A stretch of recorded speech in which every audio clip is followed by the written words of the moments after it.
అధికారుల మీదన హైకోర్టు ఆగ్రహం స్పష్టంగా కనబడుతోంది. నివాస భవన నిర్మాణానికి అనుమతులు తీసుకుని తర్వాత వాణిజ్య సముదాయాన్ని నిర్మిస్తున్న అది నివాస భవనమేనంటూ కోర్టును తప్పుదోవ పట్టించేందుకు ప్రయత్నించిన మున్సిపల్ కమిషనర్ మీద హైకోర్టు తీవ్ర ఆగ్రహం వ్యక్తం చేసింది. న్యాయానికి గంతలు గట్టచ్చేమో కానీ న్యాయమూర్తులకు కాదంటే హైకోర్టు తేల్చి చెప్పింది. కోర్టును తప్పుదోవ పట్టించేందుకు ప్రయత్నించినందుకు గాను పశ్చిమ గోదావరి జిల్లా భీమవరం అప్పటి మున్సిపల్ కమిషనర్కి 2.5 లక్షల ఖర్చుల కింద విధించింది. ఈ ఖర్చులను సొంత జేబు నుండి చెల్లించాలని ఆదేశించింది. అంతేగాక నివాస భవనం కోసం అనుమతి తీసుకుని వాణిజ్య భవనం నిర్మించిన ఆ భవన యజమానులు మణిమంజరి నరసింహారావుకి సైతం 2.5 లక్షల చొప్పున ఖర్చులు విధించింది.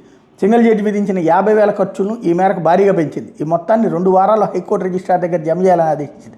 ఆ తర్వాత మొత్తాన్ని రాష్ట్ర న్యాయ సేవాధికార సంస్థ ద్వారా మోగ అందుల సంక్షేమం కోసం వినియోగించాలని స్పష్టం చేసింది.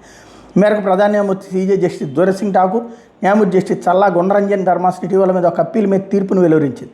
కాగా వాణిజ్య భవనం నిర్మించిన ప్రాంతం ఇప్పటికే వాణిజ్య ప్రాంతంగా అధికారికంగా మారడం, తమ భవనానికి యజమానులు వాణిజ్య అనుమతులు పొందడం వంటి కారణాల నేపథ్యంలో భవనాల అనుమతులు రద్దు చేయడం సాధ్యం కాదని ధర్మాసనం తేల్చి చెప్పింది.